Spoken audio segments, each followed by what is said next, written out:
આજકાલ અગમ્ય કારણોસર અથવા તો આર્થિક સંકળામણથી આપઘાત કરી લેતા હોય છે, ત્યારે એવો જ એક બનાવ સુરત જિલ્લામાં પણ બનવા પામ્યો છે। સુરતના સચિન વિસ્તારમાં એક યુવક એકાએક બીજા માળેથી નીચે પટકાતા હોવાના સીસીટીવી સામે આવતા ચકચાર મચી ગઈ છે। યુવક છેલ્લા 10 વર્ષથી સુરતમાં સંચા ખાતામાં કામ કરતો હતો। કયા કારણસર આ ઘટના બની તે અંગે હજુ સુધી કોઈ માહિતી પ્રાપ્ત થઈ શકી નથી।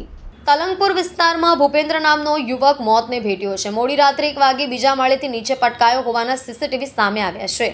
સીસીટીવીમાં યુવક નીચે પડતા હોવાનું સ્પષ્ટ દેખાઈ રહ્યું છે। યુવક મૂળ ઉત્તર પ્રદેશનો રહેવાસી છે અને છેલ્લા ઘણા સમયથી સુરત ખાતે સંચા ખાતામાં કામ કરતો હતો। મૃતકના પરિચિત રામરાજ કશ્યપે જણાવ્યું હતું કે યુવક રાત્રે ઘરે પરત ફર્યો ત્યારે તેની સાથે વાત કરતા તેણે જણાવ્યું હતું કે તેના મિત્ર સાથે જમવા જવાનું છે, જેથી તેને ખાવાનું બનાવતા નહીં।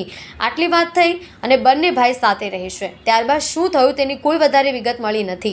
સીસીટીવી આવ્યા ત્યારે खबर पड़ी कि आ प्रकार की घटना बनी है। सर ये बनी थी कि ये शाम को ड्यूटी से आया और 8 बजे इनका भाई है। क्या नाम है उनका भाई का? लोकेंद्र। कितनी उम्र है? उम्र है इसकी 22 साल। क्या हुआ? सर तो ये 8 बजे इनको बोल के गया कि मेरा खाना नहीं बनाना, मेरे दोस्त के यहाँ खाना बन रहा है, मैं वहाँ खाऊंगा। तो बोला ठीक है, अपना खाना पीना खा के सो गया। वो मलखान गांव का वो भी आदमी है, तो दोनों वहाँ खाना खाने गए और वो खाना पीना खा के वो जिसके रूम में गया था खाना खाने, वो बोला कि जाओ अपने रूम में सो जाओ। तो बोला यार मैं वहाँ गेट में ताला लग जाता है, जैसे वहाँ जिसकी चाल में रहते हैं तो ताला लग जाता है, तो मैं बोला यहीं सो जाऊंगा, तो वहीं सो गया।